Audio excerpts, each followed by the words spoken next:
तो फाइनली हमारे गेम में CS रैंक का नया सीजन आ चुका है एंड आई नो आप में से लगभग हर एक बंदा हर सीजन की तरह इस सीजन में जल्दी से जल्दी रैंक पुश करने का सोच रहा होगा एंड शायद इसी वजह से आपने इस वीडियो पे क्लिक भी किया है ताकि आपको कुछ टिप्स एंड ट्रिक्स मालूम पड़ जाए जिससे कि आपके लिए रैंक पुश करना काफी ज्यादा इजी हो जाए। तो इस वीडियो में आपको काफी सारी चीजें बताने वाला हूँ। तो बिना किसी देरी के सबसे पहले टिप में मैं आपको ये बता देता हूँ कि कैसे आप किसी भी राउंड के स्टार्टिंग में एक दो नॉक काफी आसानी से निकाल सकते हो। तो उसके लिए देखो आपके पास एक्टिव कैरेक्टर में तात्सुयो कैरेक्टर का होना बहुत ही ज्यादा जरूरी है एंड अगर आप केली कैरेक्टर को भी इक्विप करते हो तो आपको और भी ज्यादा फायदा मिलने वाला है। अब देखो जैसे ही आपका राउंड स्टार्ट होता है ना तो आपको स्टार्टिंग में ही 3 बार तात्सुयो कैरेक्टर का स्किल यूज कर देना है। फिर आप काफी जल्दी एनिमीज के पास पहुंच जाओगे एंड आप काफी आसानी से एक दो बंदे को तो सरप्राइज करके मार ही दोगे। जैसे कि फैक्ट्री वाले राउंड में जल्दी से आपको तात्सुयो लगा के यहाँ पे लकड़ी के पास आ जाना है। फिर यहाँ पे थोड़ी देर होल्ड करोगे ना तो वॉल के उस साइड से बंदे आएंगे तो उन्हें आप काफी आसानी से फिनिश कर सकते हो। या फिर अगर आपके पास नेड होते हैं ना तो यहाँ आके आप काफी आसानी से जो लकड़ी के पीछे होते हैं उन्हें आप खत्म कर सकते हो। एंड सेम तरीके से आप निरोग डैम में इधर जल्दी से वुडन ब्लॉक के पास आके इधर जो भी बंदा होता है ना सामने दरवाजे के पास उनको आप नॉक कर सकते हो ग्रेनेड से या फिर गन से। एंड सेंटोसा में भी अगर आप लेफ्ट साइड से आते हो ना तो यहाँ पे वॉल के साइड जो वेट करोगे ना तो आपको दिख जाएगा कि कोई बंदा यहाँ पे फेंस के पीछे है कि नहीं।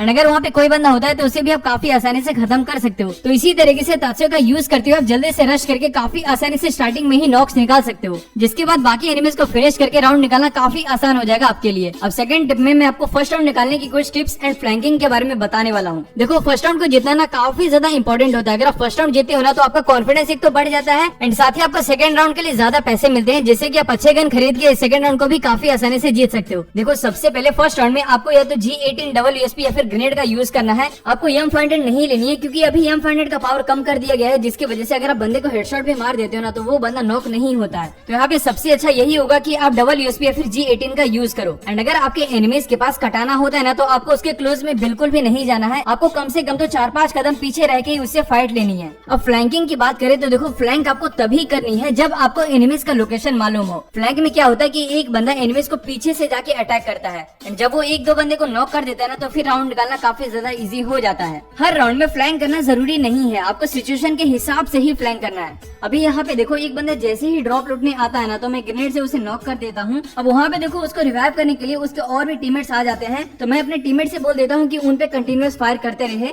जिससे कि उनका ध्यान हमारे टीममेट्स की ओर रहे। एंड यहाँ पे फिर मैं नीचे लेफ्ट साइड से फ्लैंक करना स्टार्ट कर देता हूँ एंड फिर एक बंदे को मैं नॉक करके फिनिश भी कर देता हूँ एंड अंत में हम इस राउंड को जीत जाते हैं। अब थर्ड टीम में देखो जब भी आप CS रैंक में खेलते हो ना तो आपको हमेशा एक पेयर में रहना है, यानी कि आपको हमेशा अपने साथ एक टीममेट को रखना ही रखना है। चाहे आप किसी एनिमी पे रश करने जा रहे हो या फिर आप किसी जगह पे होल्ड कर रहे हो, आपको हमेशा अपने साथ किसी एक टीममेट को रखना है। अगर आप किसी एक टीममेट के साथ रश करोगे ना तो वहाँ पर आपको काफी अच्छा खासा कवर मिल जाएगा जिसके बाद आप काफी आसानी से सामने वाले एनिमी को फिनिश कर सकते हो। जैसे कि इस क्लिप में देखो हम दोनों एक साथ रश करके कितनी आसानी से यहाँ पे दोनों एनिमीज को फिनिश कर देते हैं। एंड वहीं इस क्लिप में देखो यहाँ पे मैं अकेला होता हूँ, मेरे साथ इधर कोई टीममेट नहीं होता है। तो इधर जैसे ही मेरे ऊपर एक एनिमी रश करता है ना तो उसको तो मैं फिनिश कर देता हूँ, लेकिन उसके और भी टीममेट्स होते हैं जो कि मेरे को काफी आसानी से नॉक कर देते हैं एंड फिर मेरे किल को यहाँ पे रिवाइव भी मिल जाता है। अगर मेरे साथ यहाँ पे मेरा टीममेट होता तो हम दोनों मिलकर इस राउंड को काफी आसानी से निकाल भी सकते थे। तो इसीलिए आपको हमेशा पेयर में ही रहना है। अब अगले टिप में मैं आपको ये बताने वाला हूँ कि कैसे आपको ग्रेनेड का परफेक्ट यूज करके एनिमी को नॉक करना है। देखो CS में रैंक पुश करते टाइम ग्रेनेड काफी ज्यादा इंपॉर्टेंट रोल प्ले करता है। अगर आपको अच्छी तरह से ग्रेनेड करना आता है ना तो आप काफी आसानी से ग्रैंड मास्टर पहुंच सकते हो। तो भी मैं आपको ग्रेनेड की कुछ टिप्स बता देता हूँ जो कि आपको बहुत ज्यादा हेल्प करने वाले हैं। देखो सबसे पहले अगर आप किसी भी एनिमी को ग्रेनेड से नॉक करना चाहते हो ना तो वहाँ पर आपको ग्रेनेड को परफेक्टली कुक करके फेंकना आना चाहिए। अगर आप ग्रेनेड को सही समय तक कुक करके नहीं फेंकोगे तो वहाँ पर वो बंदा नॉक नहीं होगा। तो यहाँ पे मैं आपको थोड़ा बहुत आइडिया दे देता हूँ कि किस डिस्टेंस पे आपको कितने टाइम तक ग्रेनेड को कुक करके फेंकना है। तो अगर कोई एनिमी आपके ग्रेनेड के मैक्सिमम रेंज पे होता है यानी कि आपसे दूर होता है तो वहाँ पर आपको ग्रेनेड को लगभग 2 सेकंड तक कुक करके फेंकना है। एंड वहीं अगर कोई एनिमी मिड रेंज पे होता है तो आपको 2.2 सेकंड तक कुक करना है। एंड वहीं एनिमी एक्सट्रीम शॉर्ट रेंज में होता है तो आपको लगभग 1.5 सेकंड तक ग्रेनेड को कुक करके फेंकना है। जब आप परफेक्ट तरीके से ग्रेनेड को कुक करके फेंकोगे ना तो वो ग्रेनेड एनिमीज के ठीक सर के ऊपर जाके फटेगा जिससे कि एनिमीज 100% नॉक हो जाएगा। अब इसके बाद देखो अगर कोई एनिमी आपके ऊपर रश करने आ रहा है या फिर अगर कोई एनिमी आपसे ज्यादा दूर भाग रहा है तो इन दोनों केसेस में उनको नॉक करने के लिए आपको उनका मूवमेंट स्पीड प्रेडिक्ट करना होगा। आपको इस चीज को कैलकुलेट कर लेना है कि ग्रेनेड को कुक करके फेंकने में जो टाइम लग रहा है उस टाइम के अंदर एनिमीज आपसे कितना ज्यादा दूर या फिर आपके कितना ज्यादा नजदीक आएगा तो वहीं पे आपको ग्रेनेड कुक करके फेंकना है। जैसे कि इस क्लिप में देखो यहाँ पे जो बंदा होता है ना मैं उसके ऊपर डायरेक्टली ग्रेनेड नहीं फेंकता हूँ, मैं बल्कि ग्रेनेड को उसके आगे ही फेंक देता हूँ जिससे कि जितना टाइम उस एनिमी को वहाँ पे पहुँचने में लगता है ना ठीक उतना ही टाइम मेरे ग्रेनेड को वहाँ पे पहुँचने में लगा एंड वो वो एनिमी काफी आसानी से फिनिश हो गया। तो इसी तरीके से जब प्रेडिक्ट करके ग्रेनेड को फेंकोगे ना तो आप काफी अच्छा नेडर बन जाओगे। अब यहाँ पे मैं आपको एक और बात बता देता हूँ। देखो जब भी आप ग्रेनेड को कुक करके फेंकते हो ना तो फेंकने के तुरंत ही बाद अगर आपके पास फ्लैश फ्रीज होता है ना तो फ्लैश फ्रीज को भी फेंक देना है, क्योंकि देखो कई बार एनिमीज को ना 180 से 190 के बीच में डैमेज पड़ता है,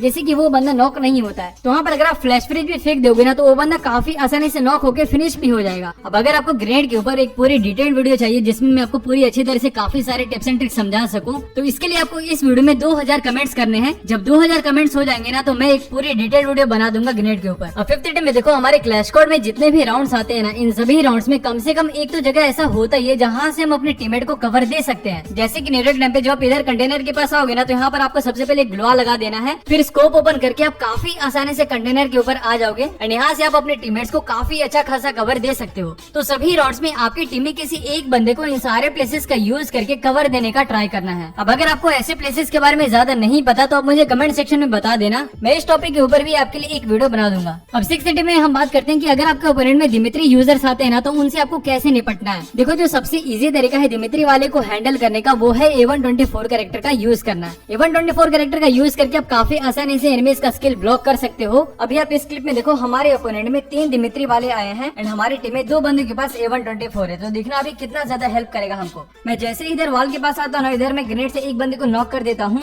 फिर जैसे ही दिमित्री वाले जाते हैं ना रिवाइव करने तो हमारे आयुष्मान एंड प्रांशु भाई दोनों A124 का यूज करके उनका स्किल ब्लॉक कर देते हैं। फिर वो रिवाइव नहीं करा पाते हैं, इधर से मैं एक और बंदे को फिनिश कर देता हूँ, फिर लास्ट में हम काफी इजीली इस राउंड को निकाल लेते हैं। तो इस कैरेक्टर का आप यूज कर सकते हो। हमारे स्क्वाड में एक बंदे के पास ये कैरेक्टर होता ही होता है। अब अगर आपने किसी भी एनिमी को नॉक किया ना तो आपको जल्दी से जल्दी उसे फिनिश करने का ट्राई करना है, क्योंकि अगर कोई एनिमी वहाँ पे दिमित्री का स्किल यूज कर लेगा ना तो आपका किल काफी जल्दी रिवाइव हो जाएगा। अब अगर एनिमी दिमित्री का स्किल यूज कर देते हैं ना तो वहाँ पर आपको ग्रेनेड का यूज करना है। ग्रेनेड का यूज करके आप काफी आसानी से उनको वापस नॉक कर सकते हो। फिर जब वो वापस नॉक हो जाते हैं ना तो आप जल्दी से उनको रश करके उन्हें खत्म कर देना। एंड हाँ एक बात का ध्यान रखना, अगर आपके पास ग्रेनेड नहीं होता ना तो आपको उधर रश करने नहीं जाना है। अगर आप जितना देर में रश करोगे ना उतना देर में वो एनिमी रिवाइव हो जाएगा, फिर वो हो सकता है आपको काफी आसानी से फिनिश कर दे।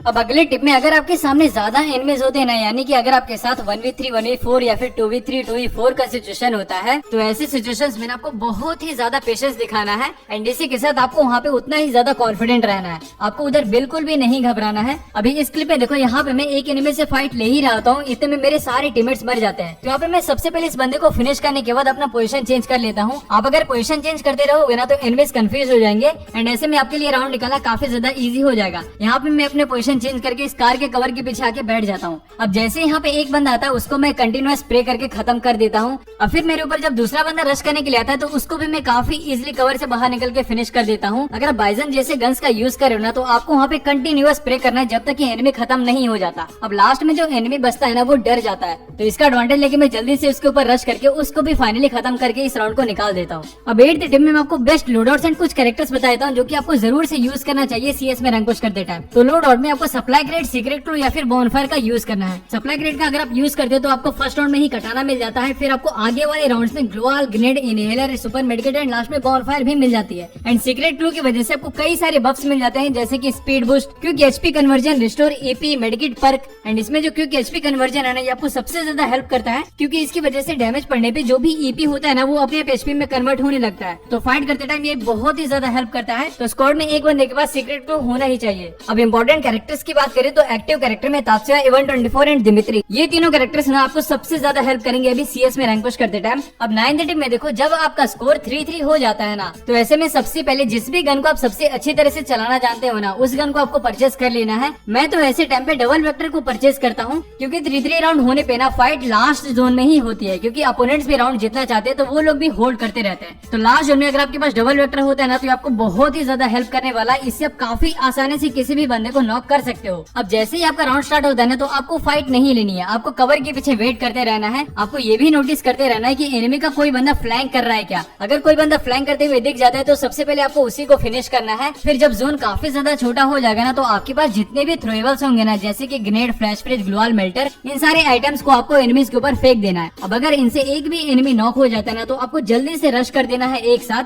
फिर आप काफी आसानी से उनको फिनिश करके राउंड निकाल लोगे। अब 10th टिप है उन लोगों के लिए जो कि रैंडम लोगों के साथ रैंक पुश करते हैं। देखो सबसे पहले मैं तो यही कहूंगा कि अगर आप स्क्वाड बना सकते हो ना तो आप स्क्वाड बना के ही रैंक पुश करो। रैंडम के साथ रैंक पुश करना ना काफी ज्यादा डिफिकल्ट है। हर कोई राकुश भाई थोड़ी होता है जो रैंडम के साथ रैंक पुश कर ले। अगर आपके पास एक स्क्वाड नहीं है तो आप इस वीडियो का कमेंट सेक्शन में अपना यूआईडी एंड रैंक लिख सकते हो, जिससे कि अगर कोई बंदा आपके साथ स्क्वाड बनाना चाहेगा ना तो आपको रिक्वेस्ट भेज दे। अब अगर इतना सब कुछ करने के बाद भी आपको स्क्वाड नहीं मिलता है एंड आपको रैंडम के साथ ही खेलना पड़ रहा है, तो मैं आपको कुछ बातें बता देता हूँ जिसे आपको ध्यान में रखना है। सबसे पहले आपको कभी भी सबसे आगे नहीं रहना है, आपको हमेशा अपने रैंडम टीममेट्स के पीछे ही रहना है। अगर आप सबसे आगे होकर एनिमी के ऊपर रश करते टाइम मर जाते हो ना तो राउंड जितना काफी ज्यादा मुश्किल हो जाएगा। तो इसीलिए वहाँ पर आपको बहुत ही ज्यादा सोच समझ के रश करना है। आपका जो भी रैंडम टीममेट सबसे बढ़िया खेल रहा है ना, आपको हमेशा उसी के साथ रहना है। एंड अगर कोई बंदा गाली गलौज कर रहा है तो आपको उसको म्यूट कर देना है। अगर आप उससे बहस करने लगोगे ना तो आप गेम पे ध्यान नहीं दे पाओगे एंड आप उस मैच को हार जाओगे। अब ये तो हो गए कुछ टिप्स। अब अभी मैं आपको टिप्स से हटके कुछ बातें बता देता हूँ जो कि आपको जरूर से ध्यान में रखना है। देखो, जब भी आप रैंक पुश करते हो ना तो आपको वहाँ पे पूरा सीरियस होकर रैंक पुश नहीं करना है। आपको उधर यार चिल मार के रैंक पुश करना है, बस गेम को गेम की तरह ही लेना है।